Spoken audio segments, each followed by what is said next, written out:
The name itself takes anyone right to their happy place. This dish is the epitome of very comfort cooking, laid back cooking, and easy to create. Most people often do not attempt a spaghetti and meatball because they find it too tiresome and extremely time consuming. However, here's one easy to create in a single pot and we get done in 40 minutes flat. Let's get to cooking it.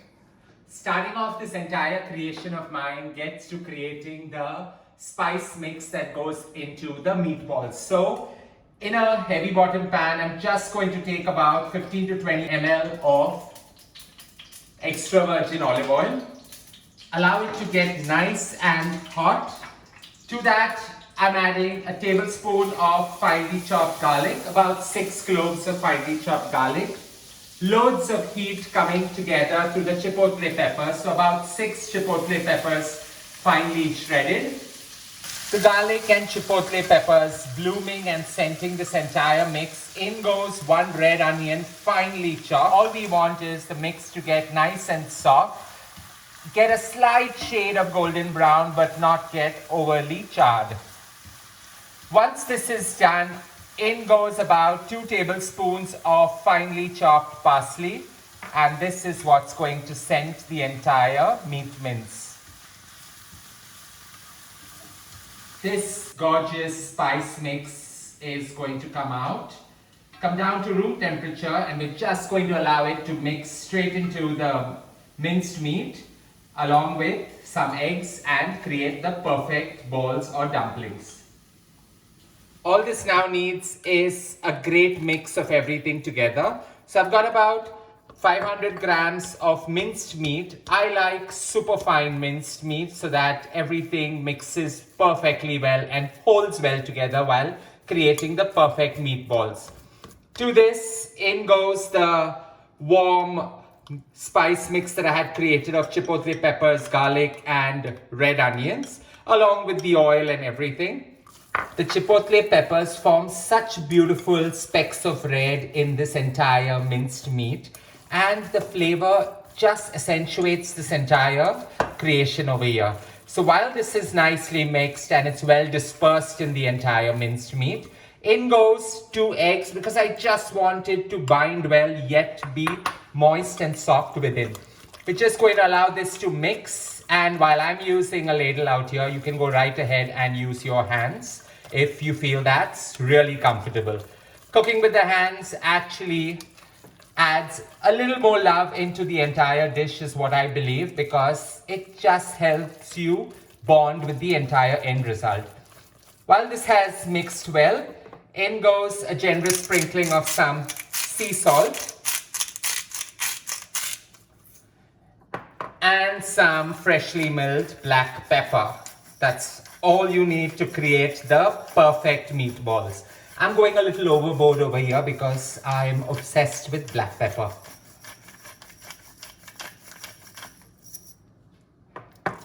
A quick mix again. And in the same pan, we're going to create these gorgeous, soft and succulent meatballs. Shape the meatballs with your hand to the perfect round and just allow them to cook on the slowest possible simmer. You may find it a little difficult to manage at this moment, but coarser the texture of the meatball. Remember, the goal is to have flavorful end results out here.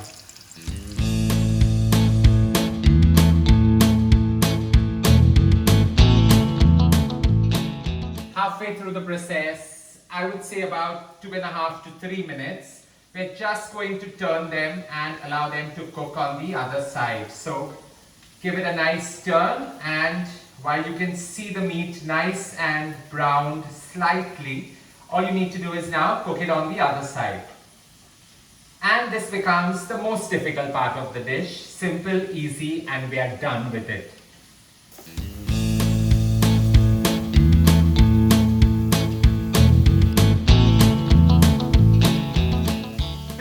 Cooking and done, we're just going to take them out on absorbent paper and allow them to sit while we create the most beautiful, I would say, of sauces to go along with our spaghetti.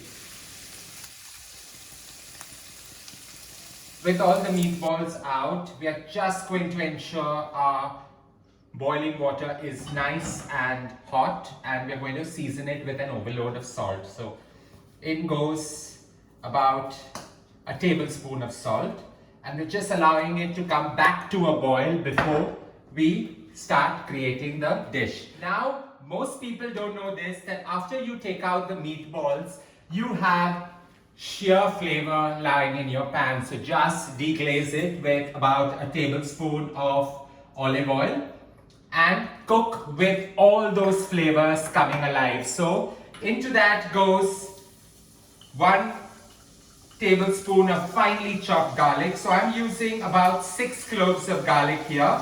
We're just going to allow it to scent and deglaze the entire thing. To that goes 6 leeks that I finely shredded.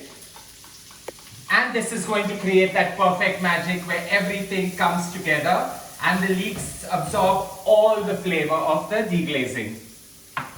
With the leeks absorbing all the flavor from the pan and getting quite a charred caramelized brown, in goes one of my secret creations, that's the chipotle peppers with apple cider vinegar and olive oil. Just go right ahead and use that liquid gold and oil. About 2 tablespoons of this, and you just allow everything to mix and scent each other. And about 1.5 cups of my famed tomato sauce. Now, this I always have in my refrigerator. Batches of this are used for ratatouille, they are used for pastas, they are used to top pizzas. I have created quite a versatile sauce that can be used on at least 8 to 10 different products, and nobody can tell the difference. The best way to know that you have deglazed well is when you can see your tomato sauce turning a good brown color, but at the same time the bottom of the pan is crystal clear. Scrape off any trimmings that have been stuck on the sides and just allow this to cook. With the water simmering, in goes 1/2 packet of spaghetti, about 250 grams. We're just going to allow it to get to the perfect al dente stage. A little more for me. Now comes the moment of truth. Either you want this spaghetti and meatballs to be slightly fancy, or you just want to create a single pot free from any stress so everyone can dig in and enjoy. Well, that's what I'm going to do. So straight in goes the meatballs at this stage. We're just going to pick them up and put them in. Do not ward me off as clumsy out here, because this is the best way to create this.